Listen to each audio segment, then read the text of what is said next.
नमस्कार साथियों, हमारी आज की कहानी है एक डाकू और एक बढ़ई की। बढ़ई वो होता है जो लकड़ी का काम करता है, जिसे हम कारपेंटर भी बोलते हैं। तो स्वागत है आपका एक बार फिर आपके अपने चैनल जी के वर्ल्ड हिंदी 07 में। तो आइए इस कहानी को शुरू करते हैं। एक गांव में एक बढ़ई रहता था। वह शरीर और दिमाग से बहुत मजबूत था। एक दिन उसे पास के गांव के एक अमीर आदमी ने लकड़ी का काम कराने के लिए घर बुलाया। जब उसका काम खत्म हुआ तो लौटते वक्त शाम हो गई। तो उसने काम में मिले पैसों की एक पोटली बनाई और अपने बगल में दबा ली और ठंड से बचने के लिए कंबल ओढ़ लिया। अब वह गांव से निकला तो एक जंगल पड़ता था।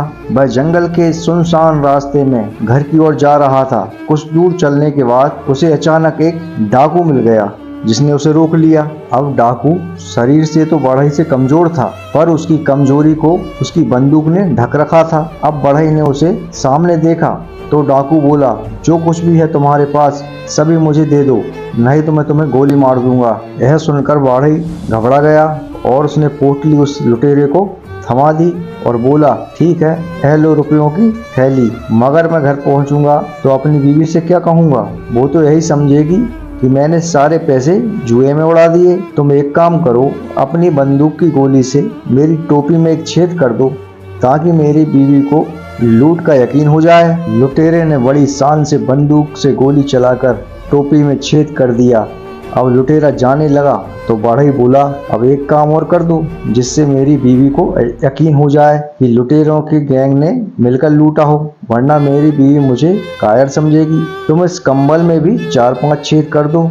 लुटेरे ने खुशी खुशी कंबल में गोलियां चलाकर छेद कर दिए। अब बढ़ई ने अपने कोट को उतारते हुए बोला, इसमें भी 2-4 छेद कर दो ताकि गांव वाले भी यकीन में हो जाए कि मैंने बहुत संघर्ष किया है। इस पर लुटेरा बोला, बस कर, अब इस बंदूक में गोलियां भी खत्म हो चुकी हैं। यह सुनते ही बढ़ई आगे बढ़ा और लुटेरे को दबोच लिया और बोला, यही तो मैं चाहता था, तुम्हारी ताकत सिर्फ ये बंदूक थी, अब ये भी खाली है। अब तुम्हारा कोई जोर मुझ पर नहीं चल सकता। चुपचाप मेरी पोटली मुझे वापस दे दो, वरना। यह सुनते ही लुटेरे की सिट्टी पिट्टी गुम हो गई और उसने तुरंत ही पोटली बढ़ई को वापस कर दी और अपनी जान बचाकर वहां से भागा।